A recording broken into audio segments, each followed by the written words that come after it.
The first time I heard it, I was thinking like, oh, that's just so odd. But because of my interest in cultures and religions and so on, it wasn't as odd as it might be for other people. Coming to languages, I discovered this through your video for the first time last week that Lithuanian is very similar to Sanskrit. When did you discover it and how was your reaction? Actually, I heard it first time when I was a teen, probably, and I don't remember the source. It was just a thing that was floating through the air.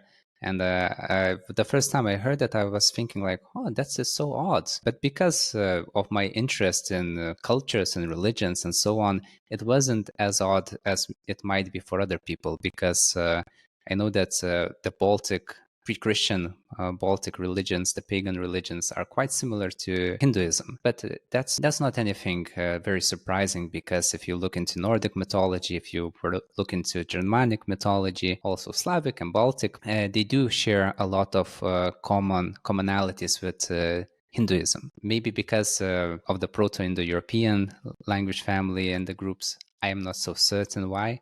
But Hinduism definitely has maintained its way of life, and Lithuanians, other countries have exchanged it into the Abrahamic religions, Can you give which an is. example of how the similarities are talking about the culture? Do you mean in terms of the religious aspect, the language aspect, or just in general? Cultural aspect, you mentioned the pagan religions or those communities have traditions which are similar to Hinduism. Yeah, well, for starters, the pantheon is a little bit similar because we have one of the supreme deities, Perkunas, and Perkunas is kind of like the equivalent of Indra. So he is a god of thunder and lightning, holding a hammer, something like Thor as well from the Nordic mythology. We have Dievas. So Devas in Sanskrit, it's the same word as the supreme deity, as well, like the creator of the skies, we could say. And at the same time, we held nature sacred. So different kind of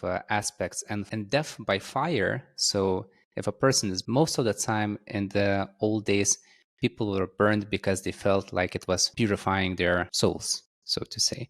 And I know that that's a common aspect of burial practices in India as well. At least I don't know if it is now, but it has been. Yeah. And also fire.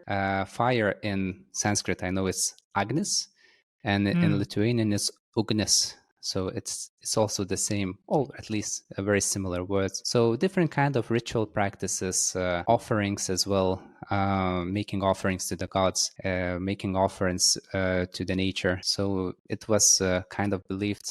Also, I don't know if it's the same in some Hindu rituals, About. but when a person is burned, at least in the old days, Lithuanians believe that the smoke that goes to the heaven is like his soul going into the Milky Way and flying through the Milky Way and, leaving to the afterlife. I do not know if it's similar in Hinduism, So, though. still, all Hindus all over the world practice that cremation by fire. It is.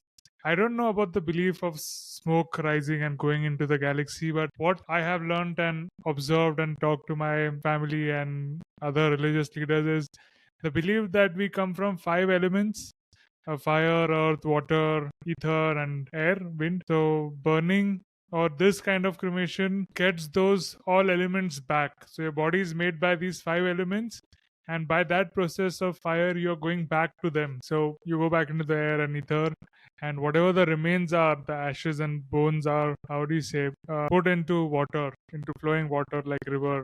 Mm. So, Mhm. yeah, That's interesting. Yeah. keeps the cycle of the nature. Yeah, and like in the old days, it was actually also cruel, but you cannot judge previous people from your current standards because the life was very different. But if, let's say, some kind of a lord or some kind of a well-known person died, if he was a warrior, most of the time he would be cremated with his horse Oh, together. So he would have the horse in the afterlife as well, and also with his servants.